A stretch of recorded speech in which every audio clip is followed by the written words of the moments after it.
दोस्तों, आपने एक से एक शक्तिशाली देवदूतों, देवताओं और राक्षसों के बारे में जरूर सुना होगा और हर किसी देवता या असुर ने ऐसे काम जरूर किए होते हैं जिसे देखकर उन्हें सबसे शक्तिशाली होने का उपनाम मिल जाता है। पुराणों में कई ऐसे देवता और राक्षस हुए हैं, लेकिन आज जिनकी हम बात करने वाले हैं उन्हें सृष्टि का सबसे ताकतवर और धैर्यवान देवता कहा जाता है। दोस्तों, दरअसल आज हम बात करने वाले हैं देवों के देव महादेव अर्थात शंकर जी की।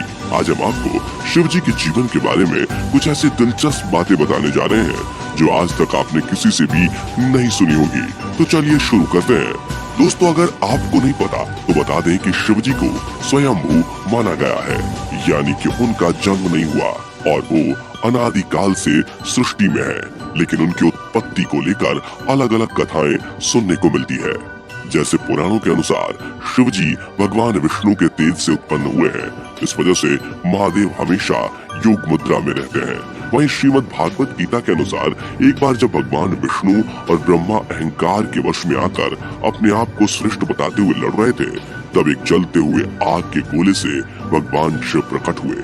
विष्णु पुराण में शिव के वर्णन में लिखा है कि एक बच्चे की जरूरत होने के कारण ब्रह्मा जी ने तपस्या की, जिसकी वजह से अचानक उनकी गोद में रोते हुए बालक शिव प्रकट हुए।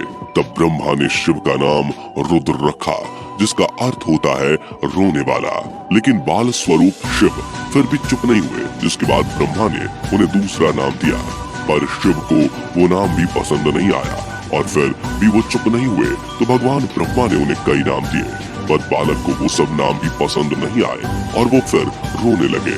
इस तरह से शिव को चुप कराने के लिए ब्रह्मा ने 8 नाम दिए और ये 8 नाम कुछ इस प्रकार से थे: रुद्र, श्रव, भाव, उग्र, भीम, पशुपति, ईशान और महादेव।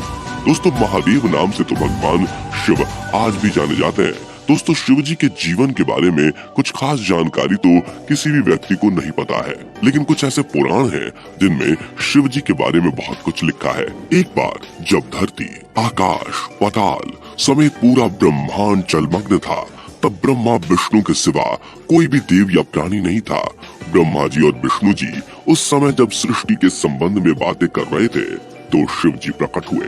ब्रह्मा जी ने वहाँ शिव जी को पहचानने से इनकार कर दिया। तब शिव के रूठ जाने के भय से भगवान विष्णु ने अपनी दिव्य दृष्टि देकर ब्रह्मा जी को शिव की याद दिलाई। तब उस समय ब्रह्मा जी को अपनी गलती का एहसास हुआ और उन्होंने शिव जी से क्षमा मांगी। दोस्तों, भगवान शिव से जुड़े बहुत सारे ग्रंथ लिखे गए हैं, जिनमें उनके जीवन चरित्र, रहन सहन, विवाह और उनके परिवार के बारे में बताया गया है। लेकिन उन सब में महर्षि वेद व्यास द्वारा लिखे गए शिव पुराण को सर्वोच्च स्थान प्राप्त है। इस ग्रंथ में भगवान शिव की भक्ति, महिमा और उनके अवतारों के बारे में विस्तार से बताया गया है। दोस्तों, शिव जी की शादी के बारे में कहा जाता है कि भगवान शंकर की बारात में नाग, किन्नर और भूत प्रेत नाचते हुए पार्वती जी के घर तक पहुँचे थे और उन्होंने बारातियों के सजने धजने की बजाय खुद पर भस्म को रमाया हुआ था।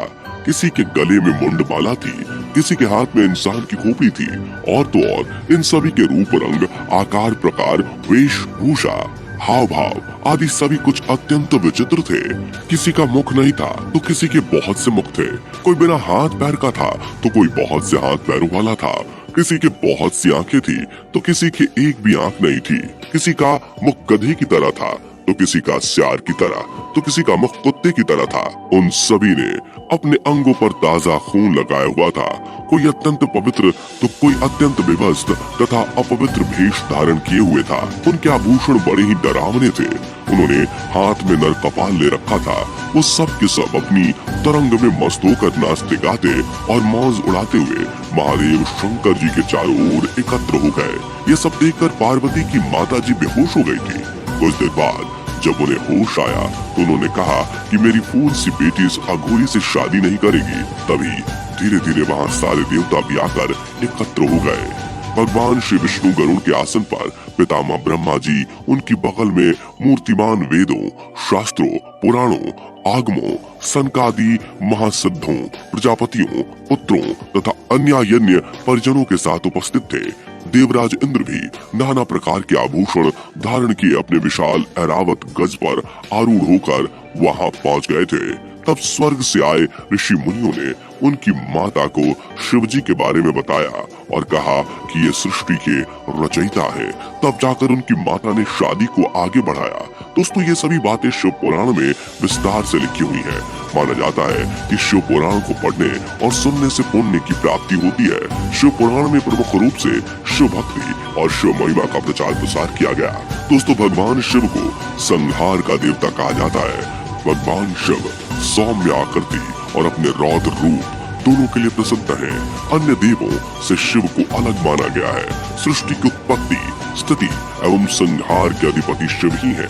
त्रिदेवों में भगवान शिव संहार के देवता माने गए हैं। शिव अनादि तथा सृष्टि प्रक्रिया के आदि स्रोत हैं और ये काल महाकाल ही ज्योतिष शास्त्र के आधार है। शिव का अर्थ यद्यपि कल्याणकारी माना गया है, लेकिन वो हमेशा लय और प्रलय दोनों को अपने अधीन किए हुए हैं। राम, रावण, शनि, कश्यप ऋषि आदि कई इनके भक्त हुए। शिव सभी को समान दृष्टि से देखते हैं, इसलिए उन्हें महादेव कहा जाता है। दोस्तों, हम सब जानते हैं कि भगवान शिव जी को त्रिनेत्री भी कहा जाता है, क्योंकि शिव जी की तीसरी आंख थी। लेकिन दोस्तों, क्या आपको पता है कि आखिर शिव जी की तीसरी आंख का रहस्य क्या है?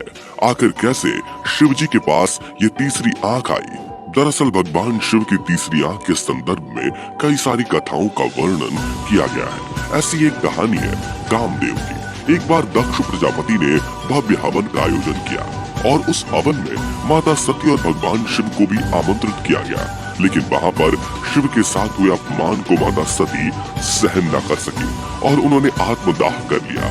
इस घटना के चलते भोलेनाथ इतने टूट गए कि वो वर्षों तक घोर तपस्या करते रहे। कहा जाता है कि समय के साथ माता सती का हिमालय की पुत्री के रूप में फिर जन्म हुआ, लेकिन भगवान शिव अपने ध्यान में इतने लीन थे कि उन्हें किसी बात का एहसास नहीं था। सभी देवता चाहते थे कि जल्द से जल्द माता सती यानी कि पार्वती का शिव के साथ मिलन हो जाए, लेकिन उनके सभी प्रयास विफल साबित हुए। फिर अंत में उन्होंने स्वयं भगवान कामदेव को मदद के लिए बुलाया। कामदेव ने अलग अलग तरीकों से भगवान शिव का ध्यान तोड़ने की कोशिश की, लेकिन वो विफल रहे। इसके बाद कामदेव ने एक आम के पेड़ के पीछे से पुष्प बाण चलाया, जो सीधे शिव के हृदय में जाकर लगा और उनका ध्यान भंग हो गया। अपने ध्यान के भंग होने से महाकाल इतने क्रोधित हो गए कि उन्होंने अपने तीसरे नेत्र से कामदेव को भस्म कर दिया। अब देवताओं को इस बात की संतुष्टि थी कि भोलेनाथ का ध्यान समाप्त हो गया है, लेकिन इस बात का दुख भी था कि कामदेव को अपनी जिंदगी का बलिदान देना पड़ा। जब कामदेव की पत्नी ने शिव से गुहार लगाई कि उनके पति को पुनः जीवित कर दे, तब शिव ने कहा कि द्वापर युग में कामदेव भगवान कृष्ण के पुत्र के रूप में फिर से जन्म लेंगे। पुराणों के अनुसार भगवान शिव की तीसरी आंख दिव्य दृष्टि का प्रतीक है। इस दिव्य दृष्टि से कुछ भी छिपा नहीं रह सकता। कहते हैं कि भगवान अपनी इस दिव्य दृष्टि से दुनिया के ऊपर नजर रखते हैं। उन्हें सब पता होता है कि कहाँ क्या चल रहा है। ये भी मान्यता है कि भगवान शिव की तीसरी आंख खुलते ही समस्त सृष्टि भस्म हो जाएगी। दूसरे शब्दों में कहा जाए तो महादेव के क्रोध के सामने किसी की भी नहीं चलती। जब महादेव को क्रोध आएगा तो समस्त सृष्टि नष्ट हो जाएगी। दोस्तों, इंसानों की तरह देवों में भी मतभेद होते थे और अपनी बात को सत्य मनवाने के लिए देव कई बार आपस में लड़ जाते थे। ऐसा ही एक बार हुआ जब श्री ब्रह्मा जी और विष्णु जी में झगड़ा हुआ। ब्रह्मा जी ने कहा सृष्टि मुझसे उत्पन्न हुई है और मैं प्रजापिता हूँ। तब विष्णु जी ने कहा कि मैं आपका पिता हूँ, क्योंकि आप मेरी नाभि कमल से उत्पन्न हुए हैं। इन दोनों का झगड़ा सुनकर महादेव वहाँ पहुँचे और उन्होंने कहा कि पुत्रों, मैंने तुमको जगत की उत्पत्ति और स्थिति रूप दो कार्य दिए हैं। इस प्रकार मैंने शंकर और रुद्र को संहार का कार्य दिया है। मेरे 5 मुख है। एक मुख से आकार अ, दूसरे मुख से उकार उ, तीसरे मुख से मुकार म, चौथे मुख से बिंदु तथा 5वें मुख से नाद शब्द प्रकट हुए हैं। उन्हीं 5 अवयवों से मिलकर एक अक्षर ओम बना है। यह मेरा मूल मंत्र है, जो कि स्वयंभू है। दोस्तों, हिंदू धर्म के प्रमुख देवताओं में भगवान शिव जी का स्थान सर्वोच्च है। भगवान शिव मनुष्य के मन को पढ़ने वाले माने गए हैं। कहा जाता है कि शिव जी के शरण में आने भर से भगवान अपने भक्त के कष्ट और कामनाओं को समझ लेते हैं। अड़भंगी कहे जाने वाले भगवान शंकर केवल मनुष्य ही नहीं, हर प्राणी की रक्षा करते हैं और उनकी टोली में जीव जंतु तक शामिल होते हैं। खास बात यह है कि भगवान शिव की पत्नी देवी पार्वती और उनके पुत्र कार्तिकेय और भगवान गणेश जी के बारे में सभी जानते हैं, लेकिन बहुत कम लोगों को पता है कि शिव जी की कई और संतानें हैं। उनकी 3 पुत्रियां अशोक सुंदरी, ज्योति और मनसा। पुत्रों के नाम सुकेश, जलंधर, अप्या, उमा, अंधक और खूजा है। दोस्तों, भगवान शिव के बारे में और भी कई सारे रहस्य हैं। उन सबको एक वीडियो में कवर नहीं किया जा सकता। अगर आपको ये वीडियो अच्छा लगा हो तो आप कमेंट में पार्ट 2 लिख सकते हैं। आज के लिए सिर्फ इतना ही। जाने से पहले वीडियो को लाइक शेयर जरूर करें और ऐसे ही और वीडियोस के लिए इस चैनल को सब्सक्राइब करके बेल नोटिफिकेशन को भी जरूर ऑन कर लें। धन्यवाद।